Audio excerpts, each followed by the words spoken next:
Soc el Joan Mendoza i vinc a entrar en matèria.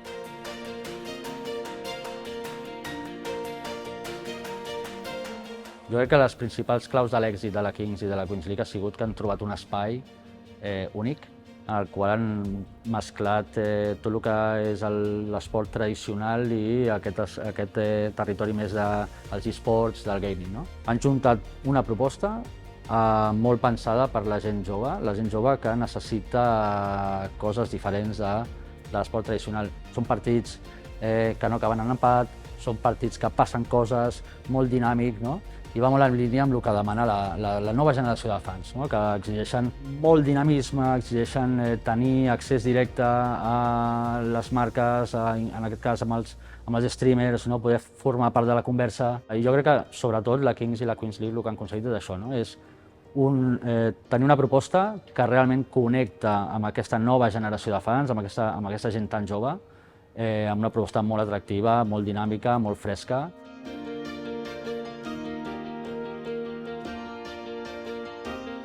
Jo crec que la Kings League, sens dubte, està ensenyant-nos moltes coses, no? Sobretot a entendre les noves comunitats, les noves generacions, com deia, de fans, no? I joves. No? Són gent que volen formar part de la conversa amb les marques, volen formar part de la realitat i del dia a dia, en aquest cas, de les competicions esportives, volen tenir accés directe, en aquest cas, amb els esportistes o amb els streamers. No? I jo crec que de la Kings League segur que els esports tradicionals com a tal hauran d'aprendre algunes lliçons, no? De com podem connectar amb aquesta nova generació de fans que a dia d'avui potser ens està costant arribar, no? Perquè són gent que exigeixen nous formats, exigeixen nous canals, una nova manera de relacionar-se amb les marques, i jo crec que, sens dubte, la proposta de la Kings League està obrint, diguem, nous camins perquè les altres entitats esportives puguin aprendre en el sentit de connectar amb aquesta nova generació de fans com es pot fer perquè les comunitats de les marques esportives com a tal creixin i puguin connectar amb la gent més jove que, sens dubte, demanda coses noves i diferents.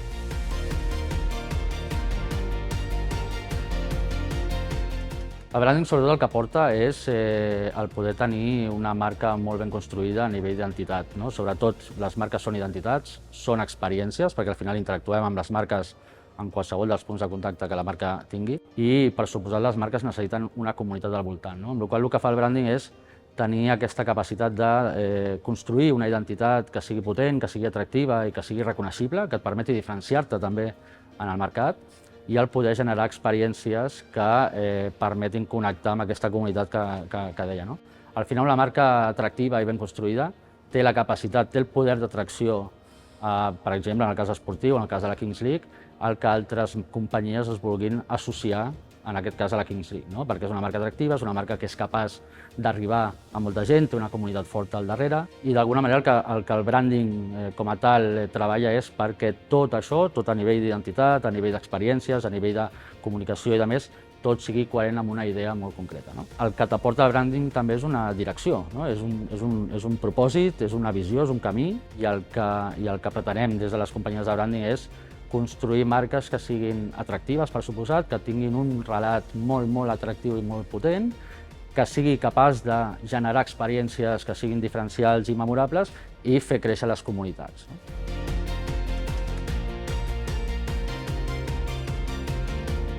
Jo crec que la Kings League, com deia, és una proposta que està molt pensada per la gent jove, gent molt jove, i el fet que una companyia, una marca, es vulgui associar amb la Kings League, vulgui patrocinar i de més, d'entrada el que et permet és arribar a un tipus de públic que potser a través de la teva realitat com a companyia no arribes. No?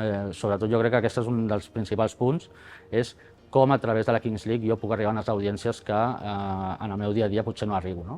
L'altre és també, doncs, sobretot per segurament rejuvenir la marca com a tal. No? El fet d'utilitzar la Kings League com a medi per arribar, com dic, a gent més jove, et pot permetre a tu com a companyia treure nous productes, nous serveis molt pensats per a aquesta gent jove. Jo crec que el fet de connectar amb aquesta nova generació, ja no dic de fans, sinó de públic com a tal, independentment del sector en el qual estiguis, jo crec que és un dels reptes que totes les companyies tenen sobre la taula. No?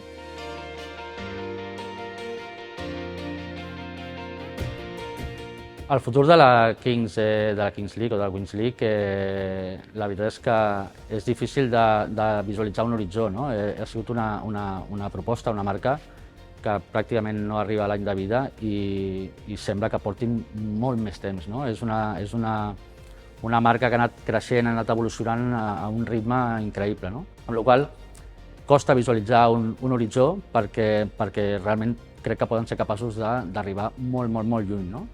Ja estem veient que estan entrant a nous mercats i jo crec que el projecte de la Kings i de la Queens League no té límits, no? Veurem com va evolucionant.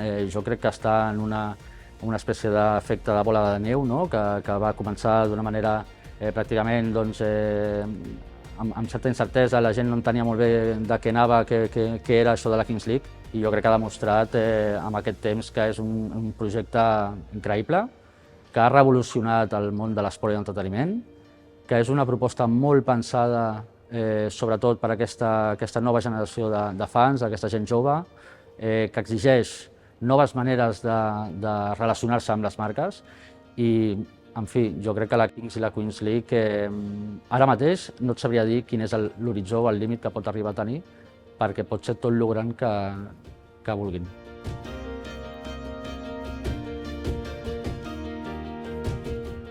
El gran pes a nivell econòmic, diguem, de la Kings League és tot el que aporten els sponsors, que cada cop són més, no? I a part també l'interessant dels sponsors és que també ha canviat una mica la manera de relacionar-se amb els sponsors, no? Els sponsors no només busquen visibilitat, tenir un espai per posar el seu logo, sinó el que han generat aquí són propostes bidireccionals entre els sponsors i la pròpia Kings League, generen continguts.